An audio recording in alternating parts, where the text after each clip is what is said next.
Assalamualaikum warahmatullahi wabarakatuh. Hai teman-teman, kembali lagi dengan saya Aipuspita dari Universitas Negeri Padang, jurusan Geografi. Nah, pada video kali ini, saya ingin membahas tentang kartografi dengan dosen pengampu, Bapak Ariulfa.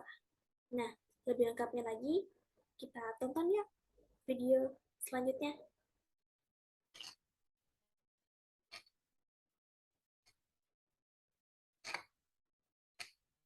Nah, pada video kali ini, saya ingin membahas materi yaitu yang pertama adalah definisi apa itu kartografi. Yang kedua adalah konsep peta. Yang ketiga, fungsi tujuan dan unsur peta. Nah, yang keempat, skala pada peta. Yang kelima, simbolisasi. Yang keenam, generalisasi. Yang ketujuh, proyeksi pada peta. Yang kedelapan, peta topografi. Yang kesembilan, posisi relatif dan absolut pada peta. Yang kesepuluh, peta lereng dan cara pembuatannya. Nah, langsung saja ke materi yang pertama. Materi yang pertama adalah, apa sih itu kartografi? Nah, menurut ICA tahun 1973, kartografi adalah seni, ilmu pengetahuan, dan teknologi tentang pembuatan peta-peta sekaligus mencakup studinya sebagai dokumen-dokumen ilmiah dan hasil karya seni. Nah, untuk itu muncul di benak kita pertanyaan, apa saja sih operasional atau ruang lingkup operasional kartografi? Nah, jawabannya adalah menurut CICA telah ditetapkan bahwa kartografi mempunyai ruang lingkup operasional dimulai dari pengumpulan data, klasifikasi, analisis data, sampai kepada reproduksi peta, evaluasi, dan penafsiran daripada peta tersebut. Nah, jadi apa sih manfaat kita mempelajari kartografi? Nah, manfaat kita mempelajari kartografi adalah yaitu mempunyai peranan penting dalam menggambarkan data di muka bumi. Nah, data-data tersebut itu sangat bermanfaat pada data dan keadaan populasi, pertanian, pertambangan, pariwisata, hingga bahasa. Nah, ini dapat disajikan dan dapat membantu berbagai macam aspek dalam kehidupan manusia. Nah, yuk lanjut ke materi selanjutnya, yaitu adalah konsep peta. Nah, sebelum kita mengerti apa itu peta, kita harus mengerti dulu. Yang pertama adalah mental map. Nah, mental map itu adalah peta dalam pikiran kita. Nah, ini belum direalisasikan, hanya masih dalam otak kita saja. Nah, yang selanjutnya adalah kartografi. Nah, di sini tuh kartografi itu sebagai alat atau prasarana kita untuk yaitu pembuatan peta. Nah, apa sih itu peta? Peta adalah gambaran dari permukaan bumi dalam skala tertentu dan digambarkan di atas bidang datar melalui sistem proyeksi.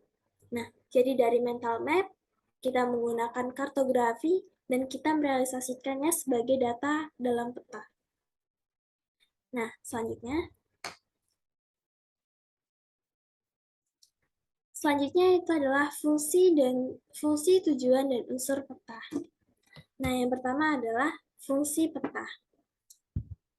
Jadi apa sih fungsi peta? Yang pertama adalah menunjukkan posisi dan lokasi relatif, letak suatu tempat dalam hubungannya dengan tempat lain di permukaan bumi. Nah, yang kedua adalah yaitu memperlihatkan ukuran. Nah, ukuran apa? Dari peta dapat diukur luas dan jarak-jarak di atas permukaan bumi. Yang ketiga adalah memperlihatkan bentuk. Nah, bentuk ini misalnya seperti bentuk dari benua-benua, negara, gunung, dan lain-lain, sehingga dimensinya itu dapat terlihat pada peta. Nah, yang keempat adalah mengumpulkan dan menyeleksi data-data dari suatu daerah dan menyajikannya di atas peta. Nah, dalam peta tersebut kita mengetahui terdapat simbol-simbol yang dapat mewakili bagaimana suatu keadaan peta tersebut. Nah, yang kedua itu adalah tujuan peta. Apa sih tujuan peta? Yang pertama adalah sebagai komunikasi informasi ruang. Nah, di dalam peta kita bisa mengetahui bagaimana suatu informasi dari suatu ruang atau tempat. Yang kedua adalah yaitu untuk menyimpan informasi di dalam peta terdapat banyak informasi. Yang ketiga digunakan untuk membantu suatu pekerjaan, misalnya konstruksi, jalan, navigasi, perencanaan, dan lain-lain. Yang keempat digunakan untuk membantu dalam suatu desain, misalnya desain jalan, dan sebagainya. Yang kelima adalah untuk analisis data spasial seperti perhitungan volume dan sebagainya. Nah, kita lanjut, yaitu unsur-unsur peta. Nah, apa sih yang terdapat di dalam peta? Nah, unsur-unsur dalam peta ini, yang pertama adalah judul peta. Judul peta itu kita dapat mengetahui data yang digambarkan dan terletak di mana data tersebut. Yang kedua adalah tipe data. Nah, di sana kita mengetahui jenis data apa yang digambarkan dalam peta. Yang ketiga adalah indeks peta dan insert peta yang berskala kecil. Nah, di sini pada insert peta yaitu untuk menentukan lokasi daerah yang tergambar terhadap daerah sekitar. Nah, insert peta Nah, yang kedua adalah insert peta berfungsi sebagai penunjuk lokasi suatu daerah dengan menggambarkan berupa daerah yang lebih luas dan sudah dikenal secara umum menggunakan skala kecil. Nah, yang keempat adalah skala peta. Nah, skala peta itu adalah perbandingan jarak antara dua titik pada peta dengan jarak sebenarnya di lapangan secara horizontal. Nah, yang kelima adalah sumber dan pembuat peta. Nah, dengan informasi ini kita mengetahui bagaimana sumber dan pembuatan peta itu, apakah data tersebut dapat dipertanggungjawabkan. Nah, yang keenam adalah tahun pembuatan. Nah, tahun pembuatan ini gunanya agar berfungsi kita untuk mengetahui apakah data-data tersebut data terbaru. Nah, yang ketujuh adalah proyeksi peta. Proyeksi peta ini adalah cara penggambaran permukaan bumi yang lengkung ke bidang datar. Fungsinya itu adalah digunakan menentukan jenis proyeksi pada pembuatan peta. Nah, yang kedelapan adalah orientasi peta. Nah, orientasi peta ini seperti arah mata angin, seperti utara, selatan, barat, dan timur. Nah, yang selanjutnya adalah legenda atau keterangan. Nah, ini membantu pembaca untuk mengetahui arti dari simbol-simbol. Nah, yang ke-10 ada sistem koordinat. Sistem koordinat ini seperti bujur timur, bujur selatan, dan lain-lain. Nah, jadi apa sih syarat peta yang baik itu? Nah, syarat peta yang baik itu um,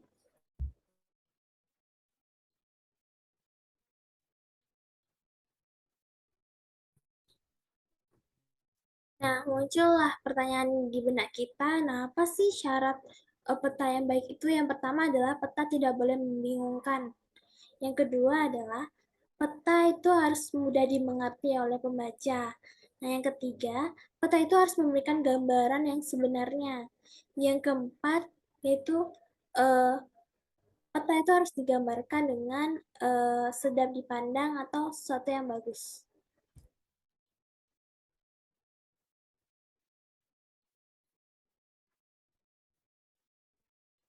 Nah, selanjutnya itu ada skala peta. Nah, apa sih skala peta itu? Skala peta adalah seperti yang saya katakan tadi, skala peta adalah perbandingan jarak antara dua titik pada peta dengan jarak sebenarnya di lapangan secara horizontal. Nah, di sini ada tiga pengelompokan dari skala peta. Yang pertama adalah skala besar, 1:5.000 sampai 1:50.000. Nah, yang kedua itu skala sedang, 1:50.000 sampai 1:250.000. Nah, yang ketiga adalah skala kecil, yaitu 1:250.000 dan sampai seterusnya. Nah, contoh dari skala kecil ini seperti globe atau peta dunia.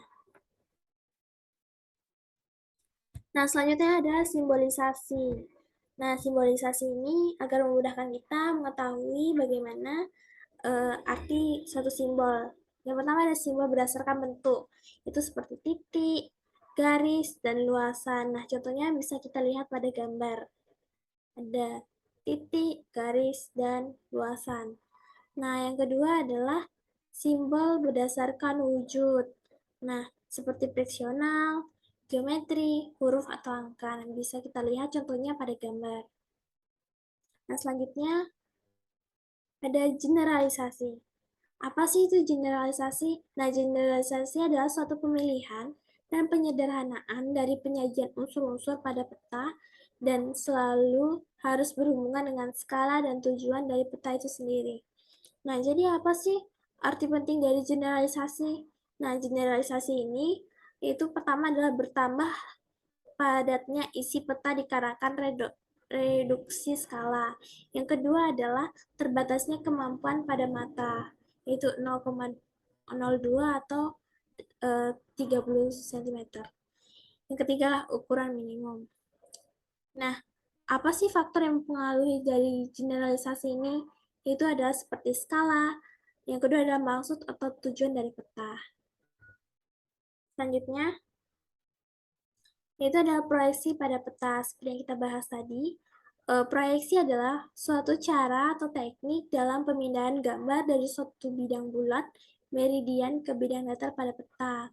Nah, pentingnya proyeksi peta ini dalam pembuatan peta adalah sebagai gambaran permukaan bumi yang dipindahkan ke bidang datar sesuai keadaan aslinya dengan memenuhi syarat konform, ekuivalen, dan equidistant agar meminimalisir kesalahan pada peta yang dibuat tersebut.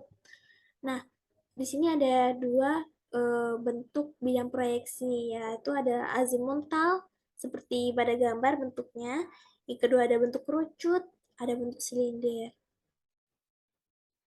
Next, yaitu ada peta topografi.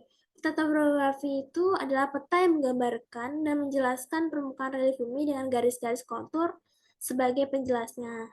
Nah, garis-garis ini menunjukkan permukaan bumi atau perbedaan ketinggian pada suatu tempat, misalnya sungai, jalan, pemukiman, dan lain-lain. Nah, contoh peta topografi itu seperti yang ada di samping gambarnya. Kita bisa melihat bagaimana ketinggian dari eh, suatu daerah itu berdasarkan peta topografi. Selanjutnya adalah posisi relatif dan absolut pada peta. Nah, posisi relatif adalah posisi atau letak atau lokasi suatu wilayah baik berupa tempat maupun benda yang ditentukan berdasarkan objek yang lain di luarnya. Nah, posisi relatif ini adalah posisi yang berubah atau posisi yang berbeda-beda sesuai bagaimana kita melihat dari benda atau lingkungan sekitarnya. Yang kedua adalah posisi absolut. Nah, posisi absolut ini adalah posisi yang tidak berubah. Ini biasanya posisi berdasarkan letak astronomis. Selanjutnya adalah peta lereng dan cara pembuatannya. Nah, peta lereng atau peta kemiringan merupakan peta yang menunjukkan kondisi tingkat kemiringan pada suatu lahan. Nah, cara pembuatan peta lereng ini biasanya terbagi menjadi dua, bisa menggunakan dua cara. Yang pertama adalah menggunakan ArcGIS, sebuah aplikasi bernama ArcGIS. Yang kedua adalah QGIS atau Quantum GIS. Nah, hasil dari pembuatannya itu bisa kita lihat seperti gambar di samping, yaitu peta kemiringan lereng Kabupaten Wonosobo tahun 2017. Nah, ini contoh dari peta lereng. Ada terdapat unsur-unsur yang kita jelaskan pada unsur-unsur peta sebelumnya. Di sini kita bisa mengetahui posisi tingkat kemiringan suatu lahan. Nah, di sini ada gambaran contoh yang lebih jelasnya tentang peta kemiringan lereng. Nah, jadi peta kemiringan lereng ini kita bisa melihat uh, miringnya suatu lereng atau curamnya lereng dari segi warna.